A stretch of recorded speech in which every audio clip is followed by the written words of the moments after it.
ಅಲ್ಲಿಂದ ಇಲ್ಲಿವರೆಗೆ ವಿಚಾರಿಸುತ್ತಾ ಬಂದೊದಗಿದ ಈ ಸಮಸ್ಯೆಗೆ ಪರಿಹಾರವೇ ಸಿಗಲಿಲ್ಲ. ಇದಕ್ಕೆ ಏನಾರ ಉಪಾಯ ಮಾಡೋ ಪ್ರತಾಪ್.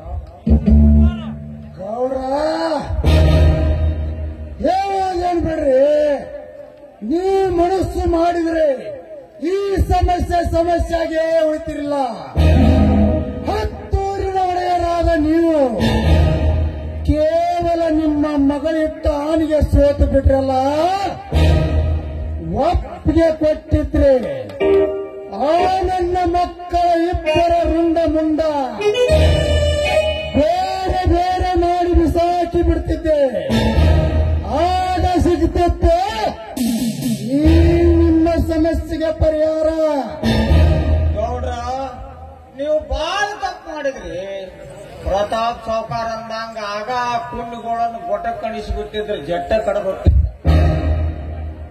ಹೌದು ಕಾಜ, ನೀ ಹೇಳೋ ಮಾತ ಕರೆ ಐತಿ.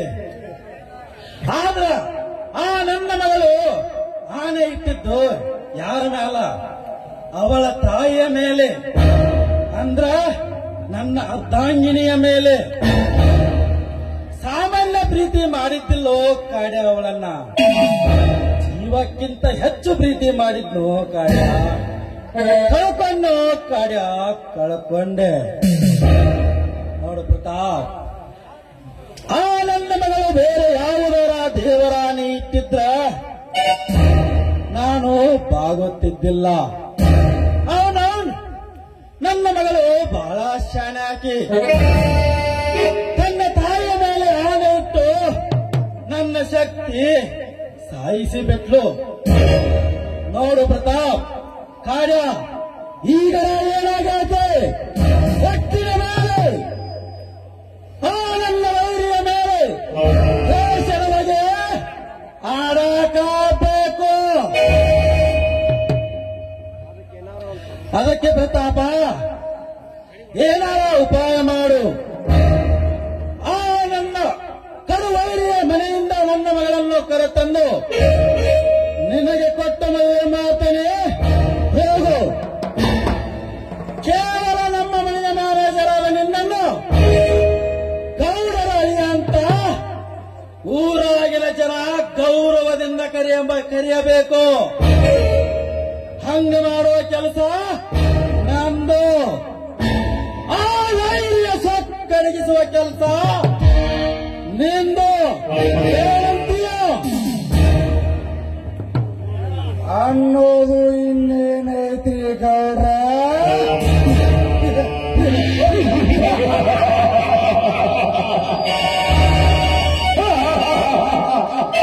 ನಾನಂದಕೊಂಡ ಪ್ರಥಮ ಅಧ್ಯಾಯವೇ ಆವರಣಗೊಂಡಾಗ ನಾ ಬಯಸಿದ ವಸ್ತು ನನ್ನ ಪಾಲಿಗೆ ಸೇರುತ್ತಂದ ಮೇಲೆ ನನ್ನ ಪ್ರಾಣ ಹೋದರೆ ಹೆದರುವುದಿಲ್ಲ. ತನ್ನೈತಿ ಅಂತ ಧೈರ್ಯದಿಂದ ಮಿರಿತಿರುವ ಇಬ್ಬರನ್ನು ತಮ್ಮಂದರ ಸೊಕ್ಕಡಗಿಸಿ ತೀರನ ಹೆಂಡತಿ ಎಂದು ಸೊಕ್ಕೇರಿಸಿಕೊಂಡ ಸೊಕ್ಕು ಮುರಿದು ಅವಳ ಕೂದಲಿಗೆ ಕೊಂಕಾಗದಂತೆ ವಿಷದ ಬೀಜ ಬಿತ್ತಿ ಮರಳಿ ಮತ್ತೆ ಮನೆಗೆ ಕರೆತರದಿದ್ದರೆ ಈ ಪ್ರತಾಪಕ್ಕೆ ಹೆಸರಕ್ಕೆ ಶಬ್ಬಾಷ್ ಪ್ರತಾಪ್, ಎಷ್ಟು ಗಟ್ಟಿ ಮನಸ್ಸು ಮಾಡಿ ದಿಟ್ಟ ಹೆಜ್ಜೆ ಇಟ್ಟು ಸಾಕು. ಆ ನನ್ನ ಮಕ್ಕಳಿಗೆ ಪಟ್ಟ ಬೀಳೋದು ಗ್ಯಾರಂಟಿ. ಪ್ರತಾಪ್, ಇನ್ನೊಂದು ವಿಷಯ, ಆ ಜಗದೀಶ ಸಂಗಮೇಶನಿಗೆ ಸೋದರ ಮಾವನೊಬ್ಬನಿದ್ದಾನೆ. ಅವನಿಗೆ ಒಂದು ಚಂದುಳ್ಳ ಚೆಲುವೆ ಹೆಣ್ಣೈತೆ. ಗೌಡ್ರ, ಗಿರಿಜೆ ಚಂದುಳ್ಳ ಚೆಲಿವಿ ಹೆಣ್ಣ ಅಟ್ಟ ಅಲ್ರಿ, ಅದೇ ಹರೆಯದ ಹುಡುಗರ ಮನಸ್ಸು ಕೆಡಿಸುವ ಮಾಯದ ಹಕ್ಕಿ. ಗಾಡ್ಯ, ಆ ಮಾಯದ ಹಕ್ಕಿಯನ್ನು ನಾನೊಮ್ಮೆ ಭೇಟಿಯಾಡಲೇಬೇಕು. ಪ್ರತಾಪ್, ಆ ಮಾಯದ ಜಿಂಕೆ ನನಗೆ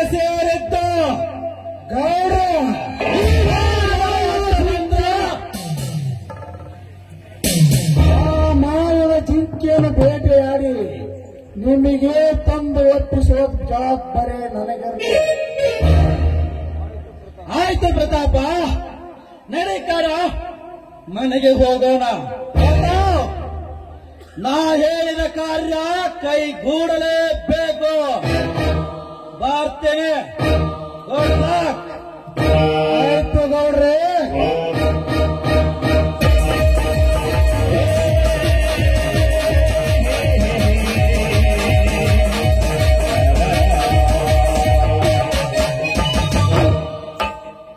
ನಾಗೇಗೌಡ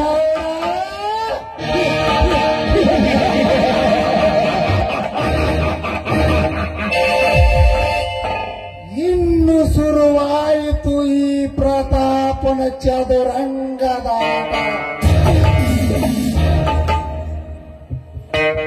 ಗೌರೇ, ಬಯಸಿದ ಅರಿವಿನಿ ನೀನು ಮತ್ತೊಬ್ಬರ ಮರದಿಯಾದಿಯಾ? ಚಂದ ಚಂದ ಗೌರಿಯ ಕುಡಿ ನೋಟವೇ ಬಲು ಚಂದ.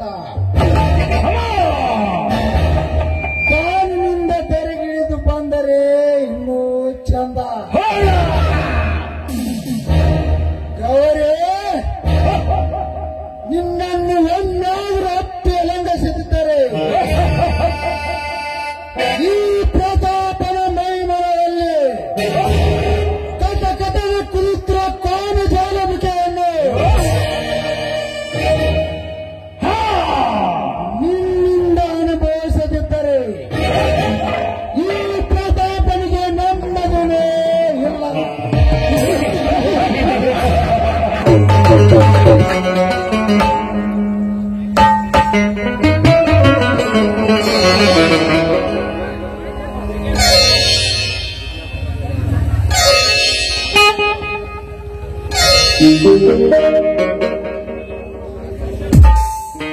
ಓಹೋ, ಏನು ಗೃಹಲಕ್ಷ್ಮಿ ಅವರು ಮನೆಯ ಪೂಜೆಯಲ್ಲಿ ತನ್ನಿಡರಾಗಿದ್ದಂತ ಕಾಣುತ್ತೆ. ಸಾಕು ಸುಮ್ಮನಿರಿ. ನಾನು ನಿದ್ದೆ ಮಾಡಿದ್ರಲ್ಲವೇ ಎದ್ದು ಬರೋದಕ್ಕೆ? ಅಂದ್ರೆ ನೀನು ನಿದ್ದೆನ ಮಾಡಿಲ್ಲವೇ? ನಿದ್ದೆ ಮಾಡೋದಕ್ಕೆ ನೀವು ಬಿಟ್ರು ತಾನೆ? ಯಾಕೆ ನಿನಗೂ ಕೇಳಿ ಕೇಳಿ ಸಾಕಾಯ್ತಾ? ಹೌದು, ಮತ್ತೆ ಸಾಕಾಗುವಂತ ಮಾತಲ್ಲ ರೀ ನೀವು ಆಡುತ್ತಿರುವ ಮಾತು. ಆ ಮಾತನ್ನು ಕೇಳ್ತಾ ಇದ್ರೆ ಇನ್ನು ಕೇಳ್ಬೇಕು ಅಂತ ಅನ್ಸುತ್ತೆ. ಅಷ್ಟು ಇಂಟ್ರೆಸ್ಟಿಂಗ್ ಮಾತಾಡ್ತಾ ಇದ್ದೀನಾ? ಹೌದು ರೀ. ಮತ್ತೆ ನಾನ್ ಮನೆ ಕೆಲಸ ಮಾಡ್ಬೇಕು. ಯಾಕೆ ಮನೆ ಕೆಲಸದಲ್ಲಿ ತುಂಬಾ ಬ್ಯುಸಿ ಆಗಿದೆ ಅಂತ ಕಾಣುತ್ತೆ. ಹೌದು, ಮತ್ತೆ ಇಷ್ಟು ದಿನ ನೀವಿಬ್ರೆ ಅನ್ಕೊಂಡಿದ್ರೆ ನಿಮ್ಗೆ ಹೇಳೋರಿಲ್ಲ ಕೇಳೋರಿಲ್ಲ. ಇನ್ನು ಮುಂದೆ ನಾನ್ ಬಂದಿದ್ದೀನಲ್ಲ, ನಾನೆಲ್ಲ ನೋಡ್ಕೊಳ್ತೀನಿ. ನೋಡಿ, ಆ ಇತ್ತಿ ಪಾಪ ನಿಮ್ಮ ತಮ್ಮ ಇನ್ನು ಮಲಗಿದ್ದಾನೆ. ಹೋಗಿ ಅವನ ನೆನೆಸ್ತೀನಿ. ಬೇಡ ಬೇಡ ಕಣೆ, ಅವನು ಈಗಲೇ ಎಪ್ಪಿಸೋ ಬೇಡ, ಬಾರ ಕಣೆ.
ನಿಮ್ಮ ತಮ್ಮನ್ನ ನಾನು ಎಬ್ಬಿಸ್ತೀನಿ.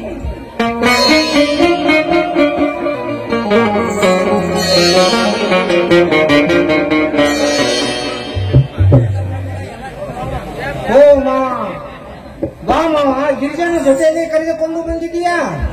ಬರ್ಬೇಕಲ್ಲಪ್ಪ ಜಗದೀಶ, ಬರ್ಬೇಕಲ್ಲ.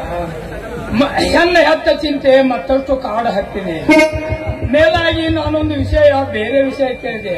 ಅದಕ್ಕಾಗಿ ನಿನ್ನ ಮನೆ ಕಡೆ ಪಾದ ಬೆಳೆಸಿದೆ. ಯಾಕೆ ಜಗದೀಶ ಹೀಗೇಕೆ ಮಾಡಿದೆ? ನನ್ನ ಮಗಳು ತಾಯಿ ಸತ್ತ ಗಿರಿಜೆ ಪ್ರೌಢಾವಸ್ಥೆಗೆ ಕಾಲಿಸಿದ್ದಾಳೆ. ನಿನಗೆ ಕೊಟ್ಟು ಮದುವೆ ಮಾಡಬೇಕಂತ ಏನೇನೋ ಕನಸ್ಕೊಂಡೆ. ಯಾಕೋ ಜಗದೀಶ ಹೀಗೇಕೆ ಮಾಡಿದೆ? ಮಾವ, ಯಾಕೆ ಚಿಂತೆ ಮಾಡುತ್ತೀಯ? ಗಿರಿಜೆಯನ್ನು ಆ ದೃಷ್ಟಿಯಿಂದ ನೋಡಿದವನೇ ಅಲ್ಲ. ಅದು ಅಲ್ಲದೆ ಗಿರಿಜಾ ನಿನಗೆ ಮಗಳು, ನನಗೆ ಚಿಕ್ಕ ಸೊಸೆ ಅಂದ ಮೇಲೆ ನನ್ನ ತಮ್ಮನಿಗೆ ಹೆಂಡತಿಯಾಗಬೇಕಾದವಳು. ಈ ನಿರ್ಧಾರ ಮಾಡಿಯೇ ನಾನು ಗೌರಿಯನ್ನು ಪ್ರೀತಿಸಿ ಮದುವೆಯಾಗಿದ್ದೇನೆ ಮಾವ. ಹಾಗಾದ್ರೆ ನನ್ನ ಮಗಳು ಈ ಮನೆ ಸೊಸೆ ಆಗುವುದು ಖಂಡಿತ ಅನ್ನೋ? ಹೌದು, ಮತ್ತೆ ಸಾಧ್ಯವಿಲ್ಲ. ಯಾಕೆಂದ್ರೆ ಜಗದೀಶ ಇನ್ನೂ ಓದಬೇಕು, ಗುರಿ ಮುಟ್ಟಬೇಕು. ಸಂಗಮೇಶ ಇನ್ನೂ ಓದಬೇಕು, ಗುರಿ ಮುಟ್ಟಬೇಕು, ಮಿಲಿಟರಿ ಸೇರಬೇಕು, ದೇಶ ಸೇವೆ ಮಾಡಬೇಕಂತ ಹೇಳಿ ಏನೇನೋ ಕನಸು ಕಟ್ಟಿಕೊಂಡಿದ್ದಾನೆ. ಅಂತದ್ರಲ್ಲಿ ನನ್ನ ಮಗಳಿಗೆ ಕರಿಮನೆ ಸರ ಕಟ್ಟಿಸಿ ಹೇಗಪ್ಪ ಮದುವೆ ಆಗುತ್ತಾನೆ? ಯಾಕೆ ಒಪ್ಪೋದಿಲ್ಲ ಮಾವ, ಯಾಕೆ ಒಪ್ಪೋದಿಲ್ಲ? ನಾನು ನಮ್ಮಣ್ಣ ಆಗಲಿ ನಿರ್ಧಾರ ಮಾಡೇ ಬಿಟ್ಟಿದ್ದೇವೆ. ಆದ್ರೆ ನಿನ್ನ ಮಗಳು ಕೊಡುವ ವಿಚಾರ ನೀನು ಮಾಡಿದ್ಯೋ ಇಲ್ಲೋ? ಹಾಗನ್ನ ಬೇಡಪ್ಪ. ದೊಡ್ಡ ಸಮಸ್ಯೆ ಭಾರ ಹೊತ್ತುಕೊಂಡು ಬಂದ ನನಗೆ ಕೇಳುವುದಕ್ಕಿಂತ ಮೊದಲೇ ನೀಡಿ ಬಿಟ್ಟಿದ್ದೀರಪ್ಪ. ನೀವು ನೀತಿವಂತರಪ್ಪ, ಬುದ್ಧಿವಂತರು. ಅದು ಅರ್ಲಿ ಮಾವ, ಯಾಕೋ ತಿನಕುರುಳಿ ಮೌನವಾಗಿ ನಿಂತು ಬಿಟ್ಟಿದ್ದಾಳೆ. ಅವಳು ಒಂದು ಮಾತು ಕೇಳಿ ನಿರ್ಧಾರ ಮಾಡಿ ಬಿಡಲ್ಲ. ನಾವೇನು ನಿರ್ಧಾರ ಮಾಡೋದು ಸಂಗಮೇಶ? ನಿನ್ನ ಸೊಸೆ ಆದವಳನ್ನು ನೀನೇ ಕೇಳಿ ನಿರ್ಧಾರ ಮಾಡು. ಹೌದಲ್ಲ, ನಾನೇಕೇನಂತೇಳಿ? ಏನೇ ತಿನಕುರುಳಿ, ನನ್ನ ಮದುವೆ ಆಗ್ತೀಯಾ? ಆಗೋದಿಲ್ಲ. ಯಾಕಮ್ಮ ಹಿಂಗಂತೀಯ? ಒತ್ತಾಯ ಮಾಡಬೇಡಿ ಮಾವ, ಒತ್ತಾಯ ಮಾಡಬೇಡಿ. ಮನಸ್ಸಿದ್ರ ಮಾತ್ರ ಮದುವೆ, ಅದನ್ನು ಬಿಟ್ಟು ಒತ್ತಾಯ ಮಾಡಿದರೆ ಯಾರು ಒತ್ತಾಯ ಮಾಡುವ ಅವಶ್ಯಕತೆ ಇಲ್ಲ. ಒತ್ತಾಯ ಮಾಡುವ ಪ್ರಸಂಗವೂ ಬೇಡ. ನಾನೇನು ಹೇಳಿದೆ ಅಂದ್ರೆ, ಸಂಗಮೇಶ್ ಮಾವ ಮದುವೆ ಆಗ್ತೀಯ ಅಂತ ಕೇಳ್ದ. ನಾನು ಆಗೋದಿಲ್ಲ ಅಂತ ಹೇಳಿದೆ. ಅದಕ್ಕೆ ಯಾಕೆ ಅಂತ ಯಾರಾದ್ರೂ ಕೇಳಿದ್ರ ನೀವು? ಹೌದು, ಕರೆಕ್ಟ್. ಕೇಳಬೇಕಾದದ್ದು ನಮ್ಮ ಧರ್ಮ. ಧರ್ಮ ಅಂತ ನಿಲ್ಲಬೇಡಿ, ಯಾಕೆ ಅಂತ ಕೇಳಿ. ಹೌದು, ನಾನೇಕೇಂತ ಯಾಕೆ ಮದುವೆ ಒಪ್ಪೋದಿಲ್ಲ? ಯಾಕಂದ್ರೆ ನೀವೇ ನನ್ನ ಮದುವೆ ಆಗ್ತಂತ ಹೇಳಿದ ಮೇಲೆ ಮುಗೀತು. ಮತ್ತೆ ನಾನೇಗೆ ನಿಮ್ಮನ್ನ ಮದುವೆ ಆಗಬೇಕು? ಅಲ್ಲ ಕಳ್ಳಿ, ನೋಡಿದೆ ಮಾವ, ನಮ್ನೆಲ್ಲರನ್ನು ಹೇಗೋ ದುಗ್ಲು ಬಿಡಿಸಿದ್ರು ನಿನ್ನ ಮಗಳಂತ. ನೋಡಪ್ಪ, ಹೌದು, ನಾನು ಬಹಳ ಹೆದರಿದ್ದೆಯಪ್ಪ. ಎಷ್ಟೇ ಆಗಲಿ ನಿಮ್ಮ ಸೊಸೆ ನೋಡು, ಮಾವಂದಿರ ಹಾಗೆ ಅವಳು ಬುದ್ಧಿವಂತಳು. ತಡಿ, ಅವಳಿಗೆ ಬುದ್ಧಿ ಕಲಿಸಿ ಬರುತ್ತೇನೆ. ಅದಿರ್ಲಿ ಸಂಗಮೇಶ, ನಿನ್ನ ಅತ್ತೆಯನ್ನು ಹೊರಗೆ ಕಳಿಸು. ಮಾವ ಬಂದಿದ್ದಾನಂತ ಹೇಳು. ಬಾ ಮಾವ, ಮತ್ತೇನು ವಿಶೇಷ? ಅದಿರ್ಲಿ ಜಗದೀಶ, ಆದ್ರೂ ನೀನು ದೊಡ್ಡದೊಂದು ಸಾಹಸನೆ ಮಾಡಿದ್ಯಾ ಬಿಡು. ಆದರೆ ಮೊದಲೇ ಆ ದುರಂಕಾರಿ ಗೌಡ ಎಲ್ಲಿ ನಿನಗೆ ತೊಂದರೆ ಕೊಡ್ತಾನೆ ನೋಡಪ್ಪ. ಮಾಡ್ಲಿ, ಅದೇನು ತೊಂದರೆ ಕೊಡ್ತಾನೋ ಕೊಡಲಿ, ಅದಕ್ಕೆ ನಾವು ಸಿದ್ಧರಾಗಿಯೇ ನಿಂತಿದ್ದೇವೆ. ಈ ಊರಿಗೆ ಹಿರಿಯರಿಗೆ ಈ ವಿಷಯ ತಿಳಿಸಿ ಬಂದಿದ್ದೇನೆ. ಮಾವ ಏನು ಮಾಡಲಿ, ಗೌರಿ ನನ್ನನ್ನು ತುಂಬಾ ಪ್ರೀತಿಸುತ್ತಿದ್ದಾಳೆ.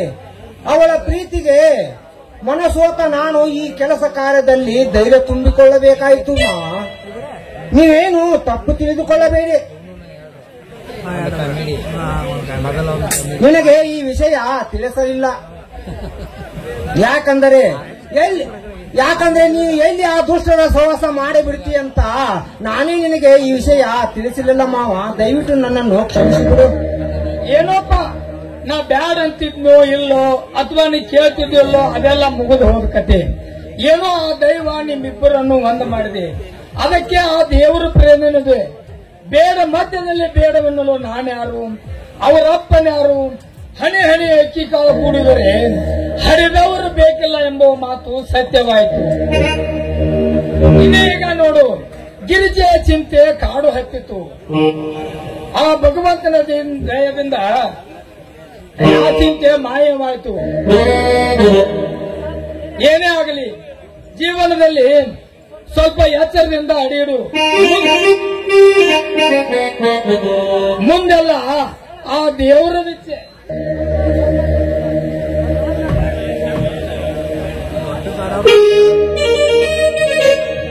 ಅಪ್ಪಾಜಿ ನನಗೆ ಆಶೀರ್ವಾದ ಮಾಡಿ.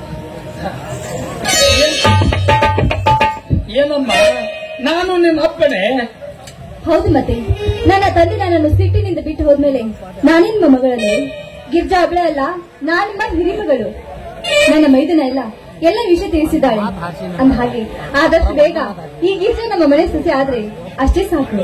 ಅತ್ತಿಗೆ ಆದಷ್ಟು ಬೇಗ ಅಲ್ಲ, ಒಂದು ನೌಕರಿ ಸಿಕ್ಕ ಮೇಲೆ ಆಯ್ತು, ನೌಕರಿ ಸಿಕ್ಕ ಮೇಲೆ ಮದುವೆ ಆಗಂತ್ರಿ. ಅದಕ್ಕಿಂತ ಮುಂಚಿತವಾಗಿ ಮದುವೆ ಆಗುವಂತ ನಾನೇನ್ ಕಾಲ್ ಕೇಳಿದ್ರೆ ನಿಂತಿಲ್ವಲ್ಲ. ನೋಡಿ ಅಮ್ಮ, ನಿನ್ನ ಮಗಳಿಗೆ ಜಂಬ ಎಷ್ಟಿದೆ ಅಂತ ನೋಡಪ್ಪ, ಈ ವಿಷಯದಾಗ ನನ್ನ ಬಲಿ ಖುಷಿ ಮಾಡಬಾರ್ದು. ಮಾವ ಸೊಸೆಯರ ಹುಡುಗಾಟಕ್ಕೆ ನಾನೇಕೆ ಬಲಿ ಆಗ್ಲಿ. ಒಟ್ಟಿನಲ್ಲಿ ಅವಳ ಜಂಬ ಮುರಿಯುವ ಕೆಲಸ ನಿನ್ನದು.